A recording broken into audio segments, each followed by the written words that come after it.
بسم اللہ الرحمن الرحیم۔ السلام علیکم۔ اللہ کے محبوب صلی اللہ تعالیٰ علیہ وآلہ وسلم کا ذکر پاک محبت سے کر لیجئے۔ محمد الرسول اللہ صلی اللہ علیہ حبیبہ محمد و آلہ وسلم۔ زندگی کے ہر جائز کام کے آغاز اور اختتام پر اللہ کے محبوب علیہ الصلاۃ والسلام کا ذکر پاک کرنا باعث برکت اور باعث رحمت ہے۔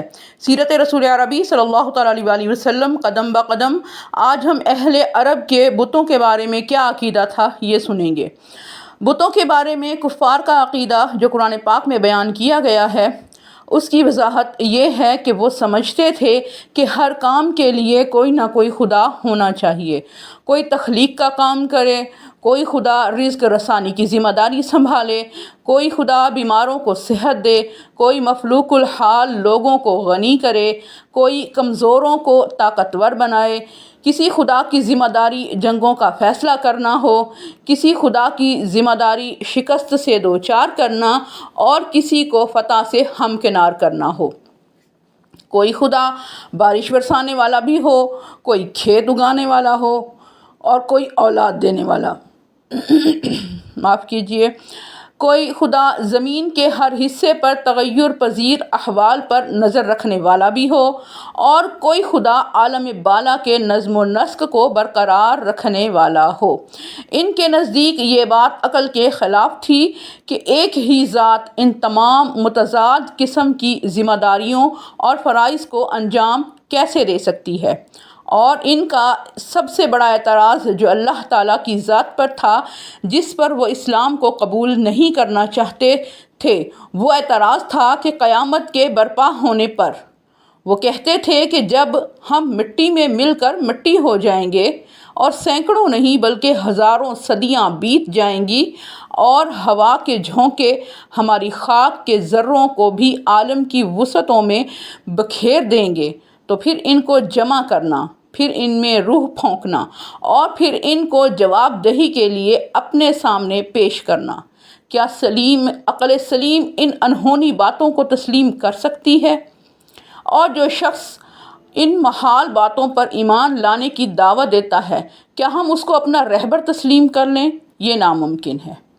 اہل عرب بلکہ سارے جزیرہ عرب میں بت پرستی کی وبا اس قدر عام تھی کہ ہر اہل خانہ کا الگ بت ہوا کرتا، جسے وہ اپنے گھر میں ایک محترم جگہ پر سجایا کرتے اور جس کی وہ پوجا پاٹ کیا کرتے۔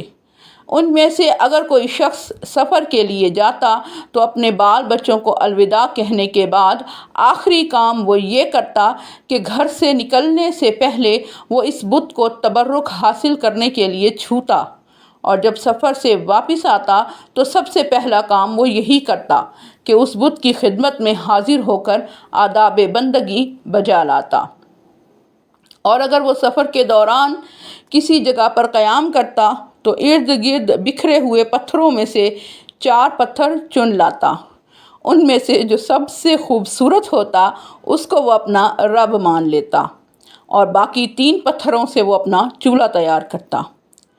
وہ ان بتوں کے لیے ان بتوں کے نام لے کر جانور ذبح کرتے اور ان جانوروں کو ذبح کر کے ان بتوں سے تقرب کے امیدوار ہوتے۔ الغرض کہ ہر قبیلے کا اپنا اپنا خدا تھا جس کی وہ تعظیم کرتے اور اس کے سامنے رسوم عبادات بجا لاتے، اور اس سلسلے میں کئی بار ایسے واقعات بھی سامنے آئے کہ جس سے اگر ایک طرف ان کے بتوں کی بے بسی کا پردہ چاک ہوتا تو دوسری طرف ان کے پرستاروں کی عقیدت کا بھانڈا بھی پھوٹ جاتا تھا۔ مالک اور ملکان کنانہ کے 2 بیٹے تھے۔ جدہ کے ساحل پر ان کا ایک بت تھا جس کا نام سعد تھا، وہ ایک لمبی چٹان تھی۔ بنی ملکان کا ایک شخص اپنے اونٹوں کی ایک قطار لے کر وہاں آیا تاکہ وہ اس سے برکت حاصل کر سکے۔ جب وہ اس کے اونٹ ان چٹانوں کے قریب گئے تو وہ چٹان ان جانوروں کے خون سے لت پت تھی جو اس کے لیے ذبح کیے گئے تھے۔ اونٹ یہ دیکھ کر بدک پڑے اور مہاریں توڑوا کر جدھر کسی کا منہ آیا ادھر ہی بھاگ گیا۔ اپنے اونٹوں کو یہ منتشر ہوتا دیکھ کر وہ غضبناک ہو گیا، زمین سے پتھر اٹھایا اور سعد بت کو زور سے دے مارا اور کہا کہ اے جھوٹے خدا، تجھ کو اللہ تعالیٰ کبھی برکت نہ دے کہ تو نے تو میرے اونٹوں کو ہی بھگا دیا۔ پھر وہ اپنے اونٹوں کو اکٹھا کرنے کے لیے وہاں سے نکلا، ایک ایک کو نکیل کے ساتھ باندھ کر جمع کیا۔ پھر جب وہاں سے روانہ ہوا تو وہ اشعار گنگناتا جا رہا تھا، جس کا ترجمہ کچھ یوں ہے کہ ہم سعد بت کے پاس آئے کہ ہمارے بکھرے ہوئے شرازے کو منظم کر دے، الٹا سعد نے ہماری ہی جمع شدہ چیزوں کو منتشر کر دیا۔ اب ہمارا سعد سے کوئی تعلق نہیں۔ سعد کیا ہے؟ لک و دک صحرا میں ایک چٹان ہے، نہ گمراہی کی طرف بلا سکتا ہے، نہ ہدایت کی دعوت دے سکتا ہے، یعنی نہ نفع پہنچا سکتا ہے اور نہ ہی نقصان۔ اسی طرح کا ایک اور واقعہ عمر بن جموح کے ساتھ پیش آیا۔ عمر بنی سلمہ قبیلے کا سردار تھا۔ اس نے اپنے گھر میں لکڑی کا ایک بت رکھا ہوا تھا، اس بت کا نام بھی منات تھا۔ جب بنی سلمہ کے کئی نوجوان موسم حج میں عقبہ کے مقام پر اسلام لائے تو ان میں معاذ بن جبل اور عمر بن جموح کا بیٹا معاذ اور دوسرے کئی مسلم نوجوان تھے۔ اب ان کا یہ معمول بن گیا کہ وہ عمر بن جموح کے بت کو رات کی تاریکی میں اٹھا کر لے جاتے، بنی سلمہ کے محلے میں کوڑا کرکٹ ڈالنے کے جو گڑھے تھے ان میں جا کر پھینک دیتے۔ جب صبح ہوتی اور عمر کا بت اپنی جگہ پر نظر نہ آتا تو عمر کہتا کہ تمہارا برا ہو، آج رات کس نے ہمارے خدا پر زیادتی کی ہے۔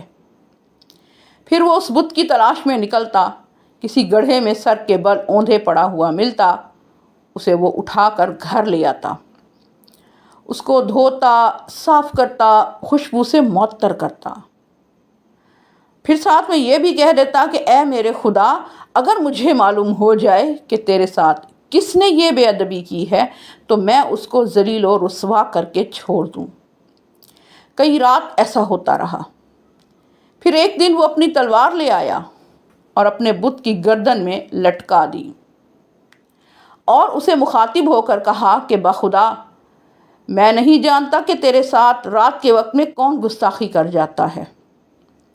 اگر تجھ میں کوئی طاقت ہے تو اپنی حفاظت کر، میں اپنی تلوار تیرے پاس چھوڑ کر جا رہا ہوں۔